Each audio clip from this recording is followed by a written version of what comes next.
Mayat orang kafir berkata, "Ya Tuhanku, janganlah engkau menyegerakan kiamat." Hadis ini pun diriwayatkan dari Abu Daud dari hadis Al-Amasi, An-Nasai, dan Ibnu Majah dari hadis Al-Manhal bin Amr. Imam Abd bin Humaid rahimahullah ta'ala meriwayatkan di dalam musnadnya dari Anas bin Malik, bahwa Rasulullah bersabda, apabila seorang hamba diletakkan di dalam kuburnya, ditinggalkan oleh para sahabatnya dan dia dapat mendengar suara sandal mereka, maka datanglah dua malaikat lalu mendudukannya seraya bertanya, "Bagaimana pendapatmu tentang orang ini?" Nabi bersabda, "Jika mayat itu orang mukmin, maka dia menjawab, 'Aku bersaksi bahwa dia adalah hamba dan Rasul Allah.' Dikatakan kepada hamba itu, 'Lihatlah tempatmu di neraka dan Allah telah menggantinya dengan tempat di surga.'" Kemudian Nabi bersabda, lalu orang itu melihat kedua tempat itu. Qatadah menceritakan, telah diceritakan kepada kami bahwa Allah akan melapangkan kuburan bagi seorang mukmin seluas 70 hasta dan memenuhinya dengan kelembutan hingga hari kiamat. Hadis itu pun diriwayatkan oleh Muslim dari Abd bin Humaid dan dikemukakan oleh An-Nasai dari hadis Yunus bin Muhammad Al-Mudib. Jarir meriwayatkan dari Abi Hurairah, dari Nabi beliau bersabda, "Demi zat yang jiwaku berada dalam kekuasaannya, sesungguhnya mayat masih dapat mendengar suara sandalmu tatkala kamu meninggalkannya. Jika dia orang yang beriman, maka sholat berada di dekat kepalanya, zakat di sebelah kanannya, saum di sebelah kirinya, dan aneka amal kebaikan seperti sedekah, silaturahmi, kebaikan, dan ihsan kepada manusia berada di dekat kedua kakinya. Kemudian didatangkan malaikat dari arah kepalanya, maka sholat berkata, 'Tidak ada jalan dari arahku.' Kemudian didatangkan malaikat dari arah kanannya, maka zakat berkata, 'Tidak ada jalan dari arahku.' Kemudian didatangkan malaikat dari arah kirinya, maka puasa berkata, 'Tidak ada jalan dari arahku.' Kemudian didatangkan malaikat dari arah kakinya, maka aneka amal kebaikan berkata, 'Tidak ada jalan dari arahku.' Kemudian dikatakan kepada mayat, 'Duduklah.' Mayat pun duduk. Saat itu, matahari tampak olehnya sudah menjelang terbenam. Mayat itu ditanya, 'Jawablah hal-hal yang hendak kami tanyakan kepadamu.' Mayat berkata, 'Beri aku waktu untuk sholat.' Malaikat berkata, 'Kamu akan mengerjakannya nanti. Sekarang jawab dulu hal-hal yang akan kami tanyakan kepadamu.' Mayat bertanya, 'Masalah apakah yang hendak kau tanyakan?' Maka dikatakan, 'Bagaimana pendapatmu tentang seorang laki-laki yang ada di tengah-tengahmu dahulu? Apa pendapatmu dan apa kesaksianmu terhadapnya?' Mayat berkata, 'Maksudmu Muhammad?' Malaikat berkata, 'Benar.' Mayat berkata, 'Aku bersaksi bahwa dia merupakan Rasul Allah. Sesungguhnya dia datang kepada kami dengan membawa aneka penjelasan dari sisi Allah, maka kami membenarkannya.'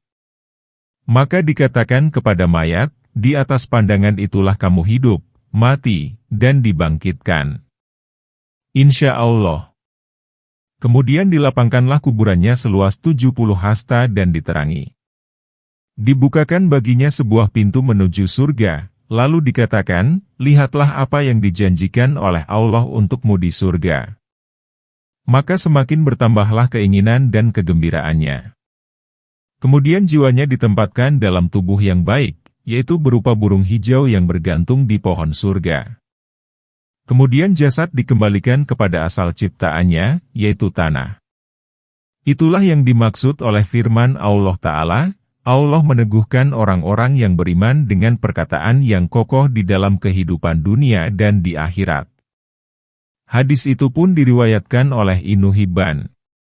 Sehubungan dengan ayat ini Al-Aufi meriwayatkan dari Ibnu Abbas, dia berkata bahwa, sesungguhnya jika seorang mukmin meninggal, maka para malaikat mengunjunginya, memberinya salam, dan menghiburnya dengan surga serta diceritakan pula ihwalnya seperti telah dikemukakan dalam hadis di atas. Kemudian Ibnu Abbas berkata bahwa, adapun terhadap mayat orang kafir, maka malaikat turun sambil memukulkan sayapnya. Allah berfirman, mereka memukul wajah dan bagian belakang mereka ketika mati. Apabila dia masuk ke dalam kubur, maka didudukan, lalu ditanya, siapakah Tuhanmu? Maka dia tidak ingat apa-apa dan dibuat lupa oleh Allah akan hal itu. Jika ditanya, siapakah Rasul yang diutus kepadamu? Maka dia memperoleh jawaban dan tak ingat apapun. Allah menyesatkan orang-orang yang zalim dan Allah mengerjakan apa yang Dia kehendaki.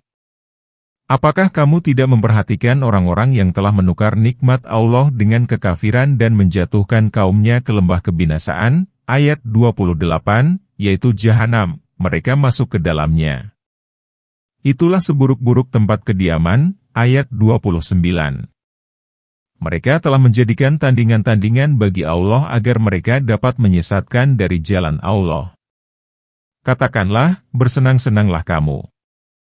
Sesungguhnya tempat kembalimu adalah neraka, ayat 30. Al-Bukhari meriwayatkan, apakah kamu tidak memperhatikan orang-orang yang telah menukar nikmat Allah dengan kekafiran, yakni apakah kamu tidak tahu? Hal ini seperti firman Allah, Alam taro kaifa yang berarti apakah kamu tidak tahu. Al-Bawar berarti kebinasaan. Kaum Mambura berarti orang-orang yang binasa. Ali bin Abdullah menceritakan kepada kami melalui sebuah sanad yang sampai kepada Ibnu Abbas. Dia berkata, bahwa, firman Allah, apakah kamu tidak memperhatikan orang-orang yang telah menukar nikmat Allah dengan kekafiran? Maksudnya adalah kaum kafir Mekah sedangkan maknanya mencakup seluruh kafir. Penafsiran senada diriwayatkan pula dari Ali.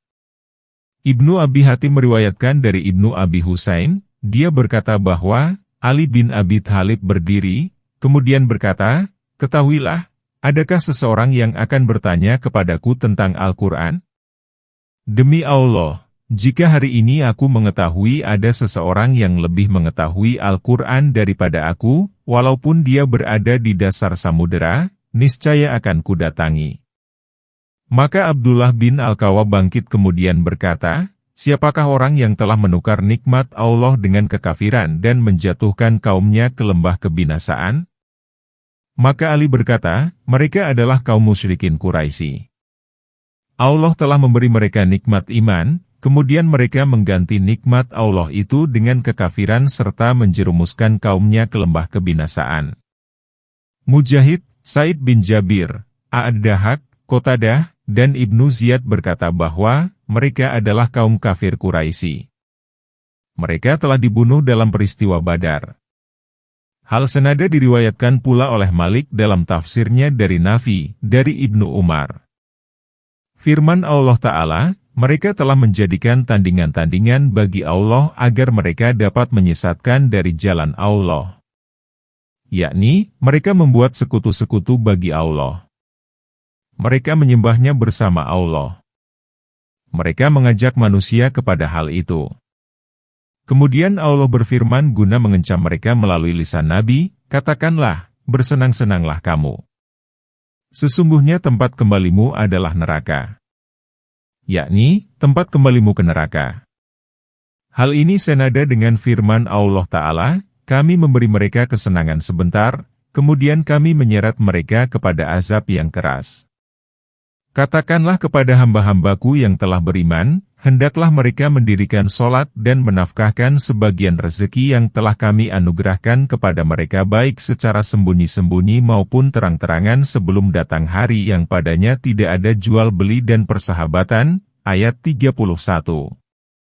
Allah Ta'ala memerintahkan kepada hamba-hambanya agar menaatinya, melaksanakan haknya, dan berbuat baik kepada makhluknya dengan jalan mendirikan sholat, yaitu penghambaan kepada Allah yang esa tiada sekutu baginya, dengan menafkahkan sebagian rezeki yang telah kami anugerahkan kepada mereka, yaitu dengan menunaikan zakat, infak kepada kerabat, dan berbuat baik kepada orang lain.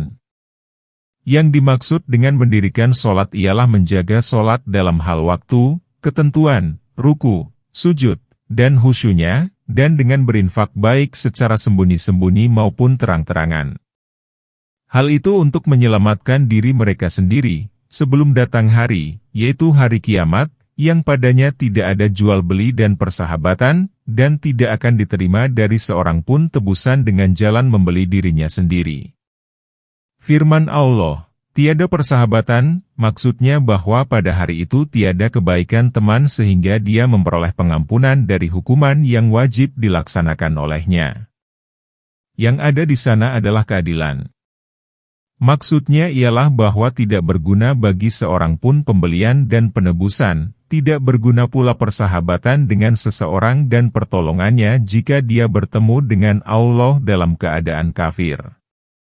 Hal ini seperti firman Allah Ta'ala, dan takutlah kamu pada suatu hari yang padanya tidak ada seseorang yang dapat membela orang lain sedikit pun, tidak diterima syafaat dan tebusan daripadanya, dan tidak pula mereka akan ditolong.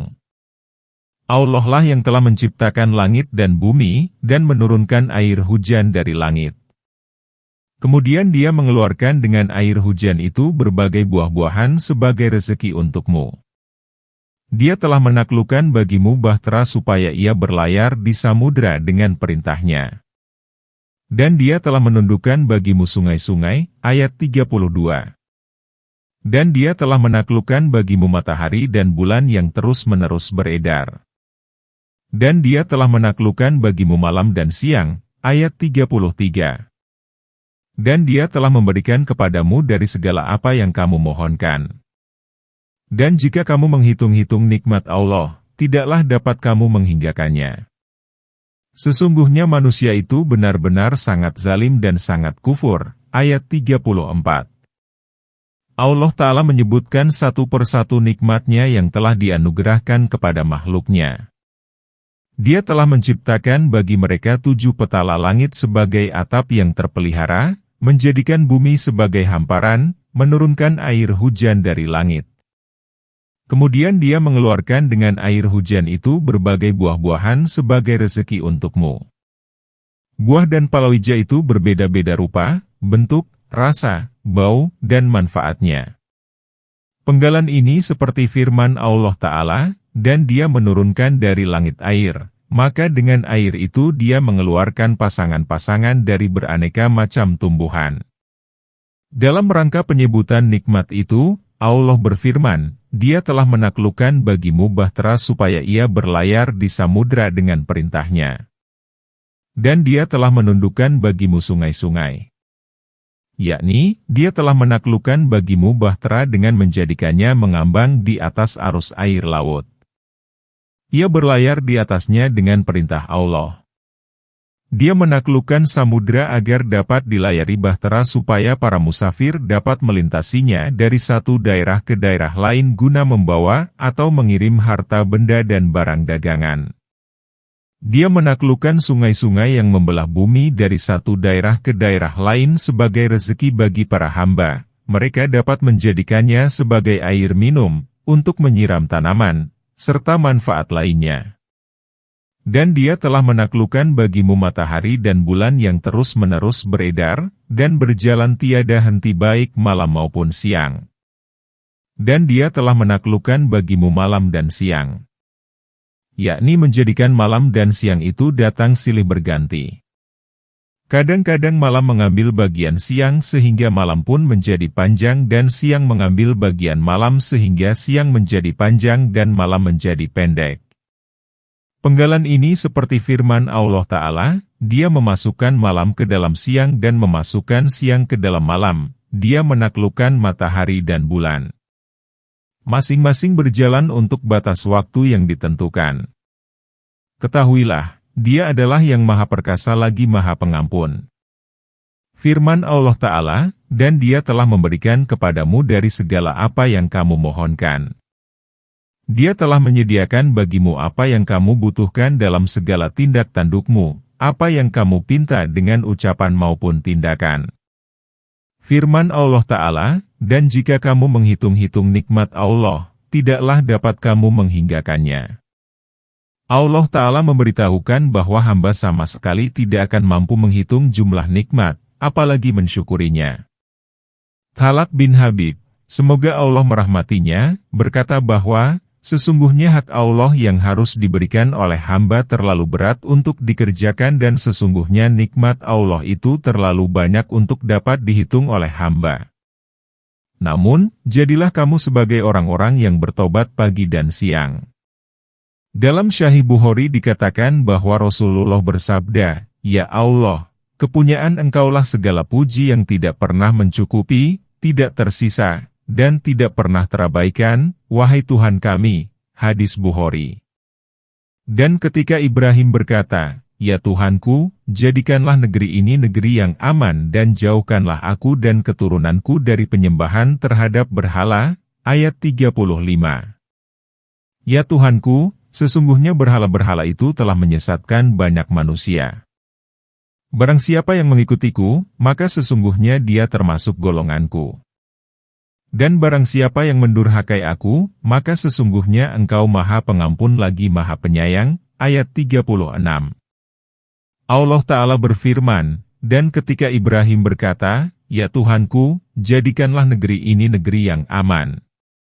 Ibrahim berdoa dengan memohon keamanan untuk Mekah. Sesungguhnya Allah memperkenankan permohonannya itu. Dia berfirman, "Apakah mereka tidak memperhatikan bahwa sesungguhnya kami telah menjadikannya sebagai negeri haram yang aman?" Tatkala Ibrahim mengatakan, negeri ini sebagai negeri yang aman, maka Ibrahim mengucapkan negeri dengan bentuk makrifat al-balad, artinya negeri yang masih asli dan orang yang berakal, yang menunjukkan khusus karena dia mengucapkan doa ini setelah membangunnya. Oleh karena itu, Allah Ta'ala berfirman melalui lisan Ibrahim, "Segala puji bagi Allah yang telah menganugerahkan Ismail dan Ishak kepadaku di masa tuaku." Sudah diketahui bahwa Ismail lebih tua 13 tahun daripada Ishak. Adapun ketika Ibrahim membawa Ismail dan ibunya, yaitu ketika Ismail masih menyusui, ke Mekah Ibrahim pun berdoa pula. Dia berkata, "Ya Tuhanku, jadikanlah negeri ini negeri yang aman." Doa ini dipanjatkannya pada saat di sana belum lagi ada negeri. Maka dia mengatakannya dalam bentuk nakirah balad, artinya negeri yang masih asli, yang menunjukkan umum. Firman Allah Ta'ala, "Dan jauhkanlah aku dan keturunanku dari penyembahan terhadap berhala." Selayaknya setiap orang yang berdoa itu mendoa bagi dirinya sendiri, orang tuanya, dan keturunannya. Kemudian Ibrahim menuturkan bahwa dia diuji dengan berhala-berhala buatan manusia dan bahwasanya dia berlepas diri dari orang yang menyembahnya serta mengembalikan persoalan mereka kepada Allah.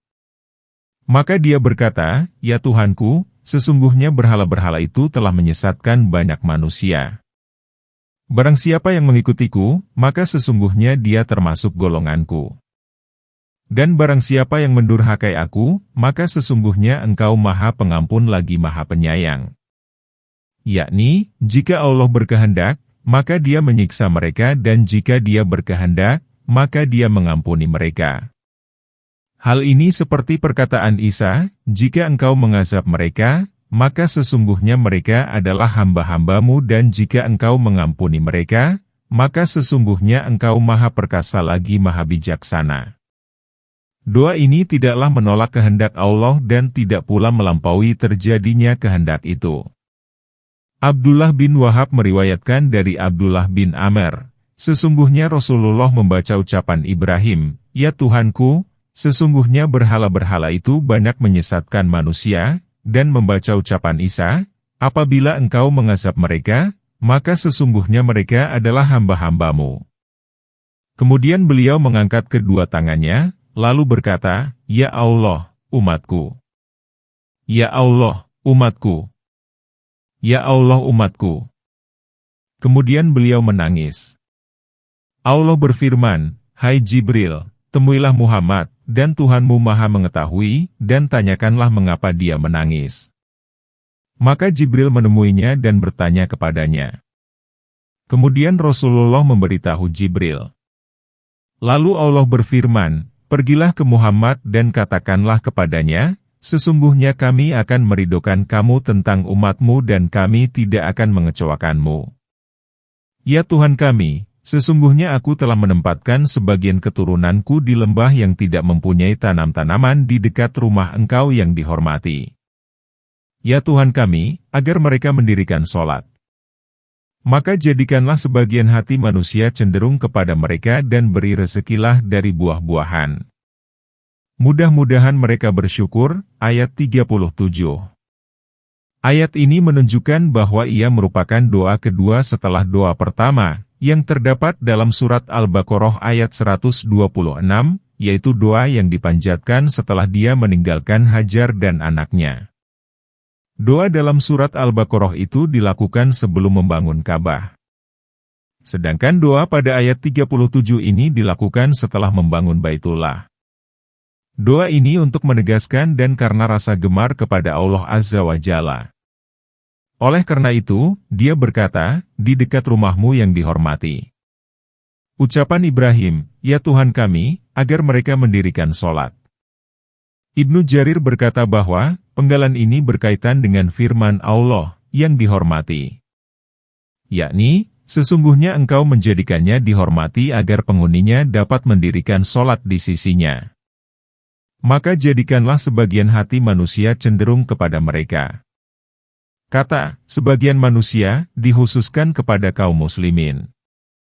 Firman Allah Ta'ala, dan berilah mereka rezeki dari buah-buahan, agar hal itu membantu mereka dalam menaatimu.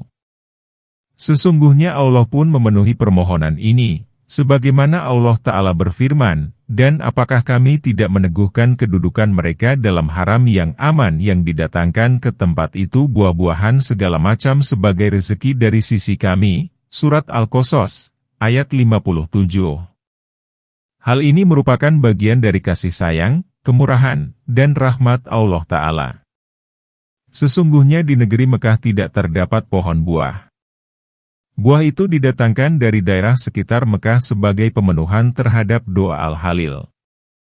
Ya Tuhan kami, sesungguhnya Engkau mengetahui apa yang kami sembunyikan dan apa yang kami lahirkan, dan tidak ada sesuatu pun yang tersembunyi bagi Allah baik yang ada di bumi maupun yang ada di langit. Ayat 38. Segala puji bagi Allah yang telah menganugerahkan kepadaku di hari tua, Ismail dan Ishak. Sesungguhnya Tuhanku benar-benar maha mendengar doa. Ayat 39. Ya Tuhanku, jadikanlah aku dan anak cucuku orang-orang yang tetap mendirikan sholat. Ya Tuhan kami, perkenankanlah doaku. Ayat 40. Ya Tuhan kami, ampunilah aku, kedua orang tuaku, dan kaum mukminin pada hari terjadinya hisab. Ayat 41. Firman Allah Ta'ala, ya Tuhan kami, sesungguhnya Engkau mengetahui apa yang kami sembunyikan dan apa yang kami lahirkan. Yakni, Engkau mengetahui tujuan doaku untuk penghuni negeri ini. Tujuan itu hanyalah untuk memperoleh ridho-Mu dan keikhlasan untuk-Mu karena sesungguhnya Engkau mengetahui segala perkara, seluruhnya, baik yang nyata maupun yang tersembunyi. Tidak ada satu perkara pun yang tersembunyi bagi Allah baik yang ada di bumi maupun yang ada di langit. Kemudian Ibrahim memuji kepada Tuhannya atas anugerah anak yang diberikan kepadanya pada usia tua. Ibrahim berkata, segala puji bagi Allah yang telah menganugerahkan kepadaku di hari tua, Ismail dan Ishak. Sesungguhnya Tuhanku benar-benar maha mendengar doa.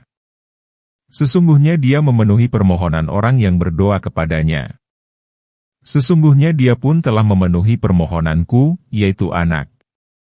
Kemudian Ibrahim berkata, ya Tuhanku, jadikanlah aku dan anak cucuku orang-orang yang tetap mendirikan sholat. Yakni, orang yang memelihara sholat dan senantiasa menjalankan segala ketentuannya. Dan jadikan pula keturunanku sebagai orang-orang yang mendirikan sholat. Ya Tuhan kami, perkenankanlah doaku, yakni segala permintaanku yang terdapat dalam doa itu. Ya Tuhan kami, ampunilah aku, kedua orang tuaku. Doa ini dipanjatkan oleh Ibrahim sebelum dia menyatakan pembebasan diri dari ayahnya, yaitu setelah jelas kepada Ibrahim permusuhan ayahnya kepada Allah Azza wa Jalla. Dan kaum mukminin, seluruhnya, pada hari terjadinya hisab, yakni pada hari engkau menghisab hamba-hambamu, lalu engkau membalas mereka sesuai dengan aneka amalnya, apakah itu berupa kebaikan maupun keburukan. Dan jangan sekali-kali kamu menyangka bahwa Allah lalai dari apa yang diperbuat oleh orang-orang yang zalim. Sesungguhnya Allah memberi tangguh kepada mereka sampai hari yang pada waktu itu mata terbelalak. Ayat 42. Mereka datang bergegas memenuhi panggilan dengan mengangkat kepalanya sedang mata mereka tidak berkedip dan hati mereka kosong. Ayat 43. Allah Ta'ala berfirman, dan jangan sekali-kali kamu menyangka, hai Muhammad, apabila dia memberi tangguh kepada orang-orang zalim bahwa Allah lalai terhadap mereka, mengabaikan mereka, dan tidak akan menghukum mereka atas perbuatannya. Namun hal itu justru untuk menambah dan meningkatkan hukuman bagi mereka. Sesungguhnya Allah memberi tangguh kepada mereka sampai hari yang pada waktu itu mata terbelalak, karena demikian hebatnya kengerian pada hari kiamat. Kemudian Allah menceritakan bagaimana mereka bangkit dari kuburnya dan disegerakan dalam menuju mahsyar. Allah berfirman, mereka datang bergegas memenuhi panggilan dengan mengangkat kepalanya. Ibnu Abbas dan yang lainnya menafsirkan, sedang mereka mengangkat kepalanya. Firman Allah Ta'ala, tidak berkedip, yakni mata mereka melotot dan senantiasa melihat serta tidak berkedip sedikit pun karena demikian besarnya kengerian dan ketakutan yang akan ditimpakan kepada mereka. Naudzubillah. Oleh karena itu, Allah Azza wa Jalla, Allah yang Maha Mulia dan Maha Besar, berfirman, dan hati mereka kosong. Yakni, kalbu mereka tak berisi apa-apa karena banyaknya ketakutan dan kengerian. Kemudian Allah berfirman kepada Rasul-Nya, berilah peringatan kepada manusia akan hari datangnya azab kepada mereka. Dan mereka. Maka berkatalah orang-orang zalim, ya Tuhan kami, berilah tangguh kepada kami walaupun dalam waktu yang singkat. Niscaya kami akan mematuhi seruan Engkau dan akan mengikuti Rasul-Rasul. Bukankah kamu telah bersumpah dahulu bahwa sekali-kali kamu tidak akan binasa? Ayat 44. Dan kamu telah berdiam di tempat-tempat kediaman orang-orang yang menganiaya diri mereka sendiri. Dan telah nyata bagimu bagaimana kami telah berbuat terhadap mereka dan telah kami berikan kepadamu beberapa perumpamaan. Ayat 45. Dan sesungguhnya mereka telah melakukan makar yang besar padahal di sisi Allah lah makar mereka itu. Dan sesungguhnya makar mereka itu tidak menyebabkan copotnya gunung-gunung. Ayat 46. Allah Ta'ala memberitahukan ucapan orang-orang yang menzalimi dirinya sendiri tatkala melihat azab dengan nyata, ya Tuhan kami, berilah tangguh kepada kami walaupun dalam waktu yang singkat. Niscaya kami akan mematuhi seruan Engkau dan akan mengikuti Rasul-Rasul. Penggalan ini seperti firman Allah Ta'ala, sehingga apabila maut datang kepada salah seorang di antara mereka, maka dia berkata, ya Tuhanku, kembalikanlah aku. Dan seperti firman Allah Ta'ala, dan apabila kamu melihat tatkala mereka berdiri di pinggir neraka, maka mereka berkata, andaikan kami dikembalikan dan kami tidak mendustakan ayat-ayat Tuhan kami. Maka Allah membantah mereka, bukankah kamu telah bersumpah dahulu bahwa sekali-kali kamu tidak akan binasa? Yakni, bukankah kamu telah bersumpah sebelum kejadian ini bahwasanya tidak akan ada hari berbangkit dan hari pembalasan? Maka rasakanlah hal itu karena sumpahmu itu. Penggalan ini seperti firman Allah Ta'ala, dan mereka bersumpah dengan nama Allah dengan bersungguh-sungguh, Allah tidak akan membangkitkan orang yang telah mati. Firman Allah Ta'ala, dan kamu telah berdiam di tempat-tempat kediaman orang-orang yang menganiaya diri mereka sendiri. Dan telah nyata bagimu bagaimana kami telah berbuat terhadap mereka dan telah kami berikan kepadamu beberapa perumpamaan. Yakni, sesungguhnya kamu telah mengetahui dan dia telah menyampaikan kepadamu apa yang telah kami timpakan kepada umat-umat terdahulu yang mendustakan. Walaupun demikian, kamu tidak mengambil pelajaran dan siksa yang kami timpakan kepada mereka dan tidak membuatmu mengekang diri. Allah Ta'ala berfirman, hikmah yang sangat baik, namun peringatan itu tidak bermanfaat. Firman Allah Ta'ala, dan sesungguhnya makar mereka itu tidak menyebabkan copotnya gunung-gunung. Diriwayatkan oleh Al-Aufi dari Ibnu Abbas ketika menafsirkan ayat ini, yakni, tipu daya mereka tidak akan mencopot gunung-gunung. Al-Aufi mengatakan, demikian pula menurut penafsiran Hasan Basri. Penafsiran ini diperlebar oleh Ibnu Jarir. Sesungguhnya perbuatan syirik mereka kepada Allah dan kekafiran kepadanya tidaklah membahayakan gunung-gunung dan perkara lainnya sedikit pun, justru bencana makar itu berpulang kepada mereka sendiri. Aku, Ibnu Katsir, berkata bahwa, penggalan ini seperti firman Allah Ta'ala, dan janganlah kamu berjalan di muka bumi dengan sombong. Sesungguhnya kamu tidak akan dapat menembus bumi dan mencapai ketinggian gunung. Pendapat kedua mengenai penafsiran ayat tersebut dikemukakan oleh Ali bin Abi Thalhah dari Ibnu Abbas, dan sesungguhnya makar mereka itu tidak menyebabkan copotnya gunung-gunung, makar artinya kemusyrikan mereka. Penggalan ini seperti firman Allah Ta'ala, langit nyaris runtuh karenanya dan bumi nyaris terbelah serta gunung-gunung hancur. Demikian pula penafsiran yang dikemukakan oleh Qatadah dan A'ad-Dahak. Penafsiran kedua makar syirik, lebih selaras dengan maksud ayat, walaupun pendapat pertama juga benar. Karena itu, janganlah sekali-kali kamu menyangka terhadap Allah menyalahi janjinya kepada Rasul-Rasulnya. Sesungguhnya Allah Maha Perkasa lagi memiliki pembalasan, ayat 47. Pada hari bumi berganti dengan yang lain, demikian pula langit. Mereka berkumpul menghadap Allah yang Maha Esa lagi Maha Perkasa, ayat 48. Allah Ta'ala menetapkan dan menegaskan janjinya, karena itu, janganlah sekali-kali kamu menyangka terhadap Allah menyalahi janjinya kepada Rasul-Rasulnya, yaitu janji untuk menolong mereka dalam kehidupan dunia dan pada hari para saksi tampil. Kemudian Allah Ta'ala memberitahukan bahwa sesungguhnya Dia Maha Perkasa sehingga tiada satu perkara pun yang dikehendaki Allah dapat menolaknya dan tiada pula yang mengalahkannya. Dia pun memiliki pembalasan terhadap orang yang kafir dan ingkar terhadapnya. Oleh karena itu, Allah Ta'ala berfirman, pada hari bumi berganti dengan yang lain, demikian pula langit. Ancaman Allah ini terjadi pada saat bumi berganti bukan dengan bumi yang ini, bukan bumi seperti yang dikenal selama ini.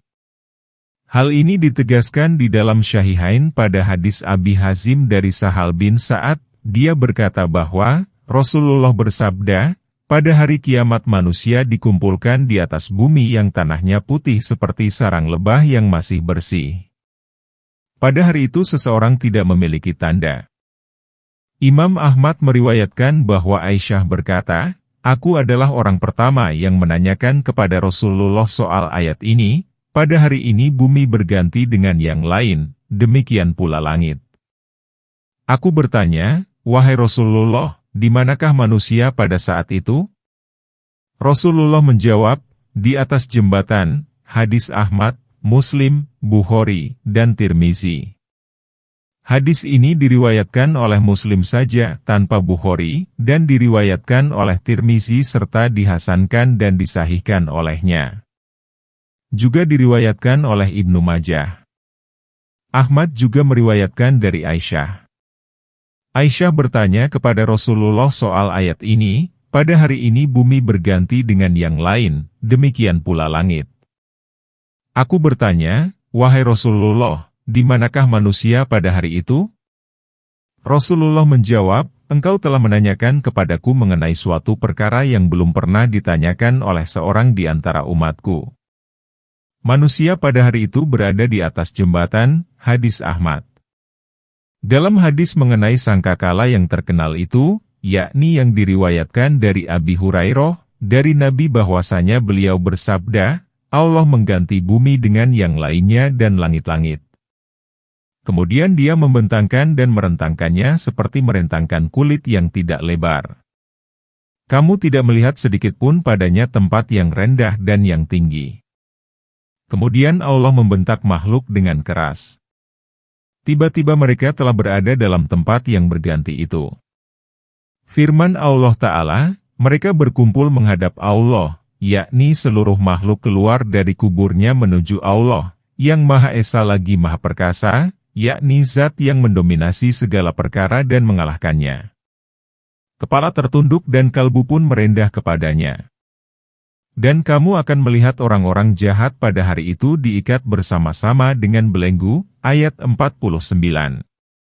Pakaian mereka berupa pelangkin, TR, dan muka mereka ditutup oleh api neraka, ayat 50. Agar Allah membalas setiap diri atas apa yang telah dia usahakan. Sesungguhnya Allah Maha Cepat siksanya, ayat 51. Allah Ta'ala berfirman, pada hari bumi berganti dengan bumi dan langit yang bukan ini, dan makhluk-makhluk keluar menuju penciptanya, maka kamu, hai Muhammad, melihat orang-orang yang jahat pada hari itu, yakni orang-orang yang berdosa karena kekafiran dan berbuat kerusakan adalah diikat, yakni sebagian mereka disatukan dengan yang lain berdasarkan penampilan atau bentuk. Yakni, setiap golongan disatukan dengan golongannya. Penggalan ini seperti firman Allah Ta'ala, dikumpulkanlah orang-orang yang zalim dan pasangan-pasangannya. Firman Allah Ta'ala, pakaian mereka berupa TR, yakni baju mereka terbuat dari TR atau ket yang biasa digunakan melumuri unta.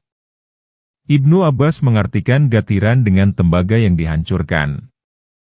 Firman Allah Ta'ala, dan muka mereka ditutup oleh api neraka, adalah seperti firman Allah Ta'ala, wajah-wajah mereka diliputi oleh api neraka sedang mereka di dalamnya muram. Dalam hadis Al-Qasim yang diterima dari Abi Umamah, dia berkata bahwa, Rasulullah bersabda, apabila wanita yang meratap tidak bertobat, maka dia mematung di jalan antara surga dan neraka sedang pakaiannya terbuat dari TR dan wajahnya diliputi api neraka. Firman Allah Ta'ala, agar Allah membalas setiap diri atas apa yang telah dia usahakan, yakni pada hari kiamat. Penggalan ini seperti firman Allah Ta'ala, agar Allah membalas orang-orang berbuat buruk dengan apa yang telah mereka lakukan. Sesungguhnya Allah Maha Cepat siksanya, yakni cepat pelaksanaannya dan bahwa seluruh makhluk itu, dikaitkan kepada kekuasaannya, adalah seperti seorang saja. Penggalan ini seperti firman Allah Ta'ala, tidaklah menciptakan dan membangkitkanmu itu melainkan seperti terhadap diri yang satu. Ini merupakan penyampaian bagi manusia dan agar mereka menjadikannya sebagai peringatan dan agar mereka mengetahui bahwa sesungguhnya dialah Tuhan yang Maha Esa serta agar orang-orang yang berakal mengambil pelajaran, ayat 52. Allah Ta'ala berfirman, Al-Quran ini merupakan penyampaian bagi manusia adalah seperti firman Allah Ta'ala, agar dia memperingatkan kamu dengannya dan orang-orang yang ia sampai kepadanya. Yakni, Al-Quran itu disampaikan kepada seluruh makhluk dari golongan manusia dan jin. Allah Ta'ala berfirman pada surat pertama, Alif Lam Ra. Kitab yang kami telah menurunkannya kepadamu agar kamu mengeluarkan manusia dari kegelapan kepada cahaya. Dan agar mereka menjadikannya sebagai peringatan, yakni agar mereka mengambil nasihat darinya, dan agar mereka mengetahui bahwa sesungguhnya dialah Tuhan yang Maha Esa, yakni agar mereka menjadikan kandungannya sebagai alasan dan dalil yang menunjukkan bahwa sesungguhnya tidak ada Tuhan kecuali Allah, serta agar orang-orang yang berakal mengambil pelajaran. Selesailah ringkasan surat Ibrahim. Segala puji kepunyaan Allah, Tuhan semesta alam. Surat ke-15, Al-Hijr. Juz 14.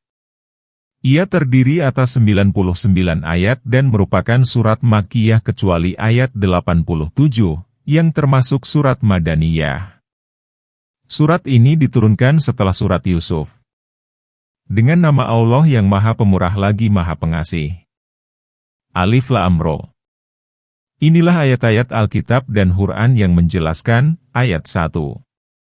Orang-orang yang kafir itu seringkali menginginkan kiranya mereka dahulu menjadi orang Muslim, ayat 2.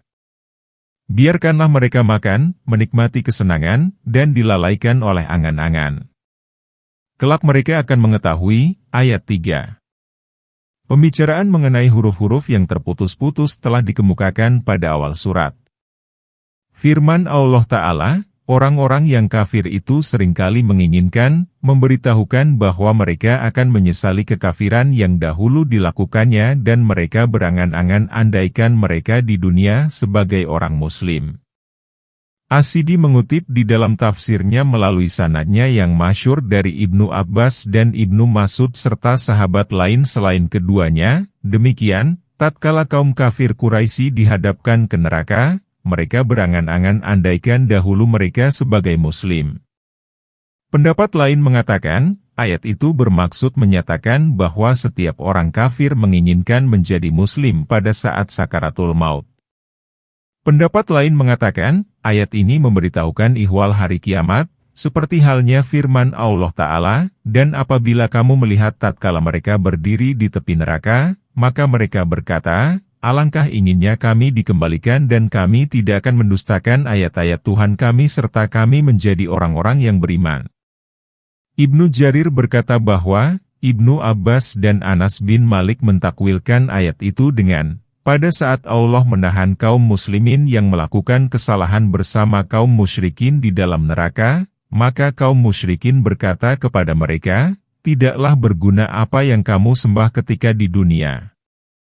Ibnu Jarir berkata bahwa, Allah murka kepada kaum musyrikin. Allah mengeluarkan mereka berkat karunia rahmat-Nya. Hal itu terjadi ketika Allah berfirman, orang-orang kafir seringkali menginginkan andaikan dahulu mereka menjadi orang-orang muslim. Abdur Razak meriwayatkan penafsiran senada dari Mujahid. Demikian pula menurut riwayat dari Ad-Dahak, Qatadah, Abi Al-Aliyah, dan ulama lainnya. Sehubungan dengan hal itu, terdapat sejumlah hadis marfu, hadis yang disandarkan langsung ke Nabi, di antaranya yang diriwayatkan oleh At-Tabrani dari Anas bin Malik. Dia berkata bahwa, Rasulullah bersabda, sesungguhnya manusia yang pernah membaca, tidak ada Tuhan melainkan Allah, akan masuk neraka lantaran dosa-dosanya. Maka para penyembah Lata dan Uzza berkata kepada mereka, tidaklah bermanfaat ucapanmu, tiada Tuhan melainkan Allah, karena kini kamu bersama-sama kami di dalam neraka. Maka Allah Ta'ala murka kepada kaum musyrikin, lalu Dia mengeluarkan kaum mukmin serta memasukkannya ke dalam sungai kehidupan sehingga mereka sembuh dari luka bakarnya, seperti terlepasnya bulan dari gerhananya. Kemudian mereka masuk ke dalam surga. Di surga mereka dikenal dengan istilah mantan penghuni jahanam. Seseorang berkata, "Hai Anas, apakah engkau mendengar ini dari Rasulullah?" Anas menjawab, "Aku mendengar Rasulullah bersabda, barang siapa yang berdusta atas namaku secara sengaja, maka bersiaplah untuk bertempat di neraka." Hadis At-Tabrani. Ya, aku mendengar keterangan itu dari Rasulullah. Kemudian At-Tabrani mengatakan, hadis ini diceritakan dari Al-Jahbad Salih bin Ishaq saja. At-Tabrani meriwayatkan pula dari Abu Musa al-Asy'ari dan dari Abu Sa'id al-Khudri secara marfu, dengan redaksi yang mirip. Kecuali bahwa riwayat Abu Sa'id al-Khudri itu mengatakan, maka di surga mereka dikenal dengan nama mantan penghuni jahanam lantaran wajahnya hitam. Kemudian mereka berkata, "Ya Robi, enyahkanlah julukan itu dari aku." Kemudian Dia menyuruh mereka mandi di sebuah sungai di surga sehingga lenyaplah nama itu. Hadis At-Tabrani. Hadis ini diakui keberadaannya oleh Abu Usamah. Dia mengatakan, benar demikian. Hal itu diriwayatkan pula oleh Ibnu Abi Hatim dari Muhammad bin Ali dari ayahnya dari kakeknya secara marfu. Riwayatnya itu sampai kepada cerita yang dilontarkan oleh ahli kitab dan penghuni neraka dari golongan pemeluk agama dan penyembah berhala kepada penghuni neraka dari kalangan ahli tauhid. Dahulu kamu beriman kepada Allah, kitab-kitabnya, dan para rasulnya. Namun sekarang kami dan kamu sama saja berada dalam neraka. Maka Allah murka kepada kaum kafir itu dengan suatu murka yang belum pernah dinyatakan kepada apapun sebelumnya. Kemudian Allah mengeluarkan ahli tauhid dan memasukkan mereka ke sebuah mata air di surga. Hadis Ibnu Hatim.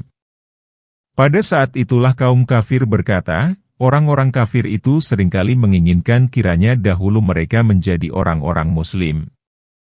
Firman Allah Ta'ala, biarkanlah mereka makan, menikmati kesenangan, ini merupakan ancaman yang keras dan tegas bagi mereka. Penggalan ini seperti firman Allah Ta'ala, katakanlah, bersenang-senanglah kamu. Sesungguhnya tempat kamu kembali adalah neraka. Oleh karena itu, Allah berfirman, dan dilalaikan oleh angan-angan, sehingga lupa untuk bertobat dan kembali. Kelak mereka akan mengetahui kesudahan perkaranya. Dan kami tidak membinasakan suatu negeri pun melainkan ia memiliki ketetapan yang telah ditentukan, ayat 4. Tidak ada suatu umat pun yang mendahului ajalnya dan tidak pula mereka dapat mengundurkan, ayat 5. Allah Ta'ala memberitahukan bahwa Dia tidak membinasakan suatu negeri kecuali setelah ditegakkan alasan atasnya dan berakhir limit waktu negeri itu, dan bahwa Dia tidak akan mengakhirkan suatu umat yang telah tiba waktu untuk membinasakannya dan tidak pula Dia akan menyegerakan dari limit waktu itu. Penggalan ini merupakan peringatan dan bimbingan bagi penduduk Mekah agar mereka menghentikan kemusyrikan, keingkaran, dan ateisme dari diri mereka. Ketiga perbuatan itu membuat mereka berhak mendapat kebinasaan. Mereka berkata, "Hai orang yang diturunkan kepadanya Al-Quran, sebenarnya kamu benar-benar orang yang gila." Ayat 6. Mengapa kamu tidak mendatangkan malaikat kepada kami jika kamu termasuk orang-orang yang benar? Ayat 7. Kami tidak menurunkan malaikat melainkan dengan benar dan tiadalah mereka pada saat itu diberi tangguh. Ayat 8. Sesungguhnya kamilah yang menurunkan Al-Quran dan sesungguhnya kami benar-benar memeliharanya. Ayat 9. Allah Ta'ala memberitahukan kekafiran dan keingkaran mereka yang mengatakan, mereka berkata, "Hai orang yang diturunkan kepadanya Al-Quran," yakni yang mengaku menerima Al-Quran, "sebenarnya kamu benar-benar orang yang gila, dalam seruanmu kepada kami agar kami mengikutimu dan agar kami meninggalkan apa yang kami jumpai dari nenek moyang kami. Mengapa kamu tidak mendatangkan malaikat kepada kami, malaikat yang mempersaksikan kesahihan apa yang kamu bahwa penggalan ini seperti ucapan Fir'aun, mengapa tidak dipakaikan kepadanya gelang-gelang emas atau malaikat datang bersama-sama dia untuk mengiringkannya?" Surat Az-Zuhruf, ayat 53. Firman Allah Ta'ala, kami tidak menurunkan malaikat melainkan dengan hak benar, yakni untuk membawa risalah atau azab. Kemudian Allah Ta'ala berfirman bahwa Dialah yang menurunkan Az-Zikir, yaitu Al-Quran dan Dialah yang menjaganya dari perubahan dan penggantian. Ada pula ulama yang merujukan domir pada kata lahul hafizun kepada Nabi, yang dijaga itu Nabi pun termasuk. Namun lahiriah konteks ayat, sesungguhnya kamilah yang menurunkan Al-Quran dan sesungguhnya kami benar-benar memeliharanya, menunjukkan bahwa penjagaan ini hanya terhadap Al-Quran yang mulia dari penggantian dan pengubahan. Inilah maksud ayat 9. Dan sesungguhnya kami telah mengirimkan utusan sebelum kamu kepada umat-umat terdahulu, ayat 10.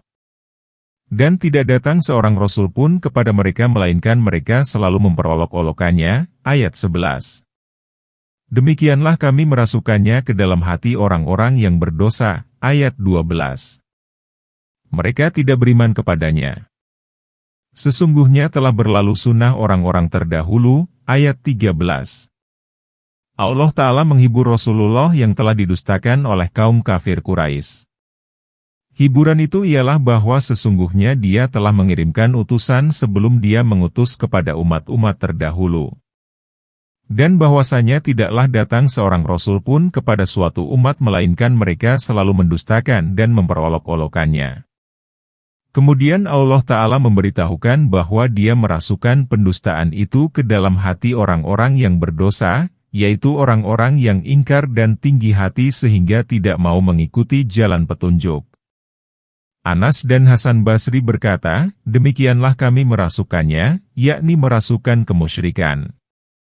Firman Allah Ta'ala, sesungguhnya telah berlalu sunnah orang-orang terdahulu, yakni telah dimaklumi apa yang telah dilakukan oleh Allah Ta'ala terhadap orang-orang yang mendustakan para rasul-Nya. Perlakuan itu ialah kehancuran dan kebinasaan. Dimaklumi pula bagaimana Allah menyelamatkan para nabi dan para pengikutnya di dunia dan akhirat. Dan jika kami membukakan bagi mereka salah satu pintu langit, lalu mereka terus-menerus naik ke atasnya, ayat 14.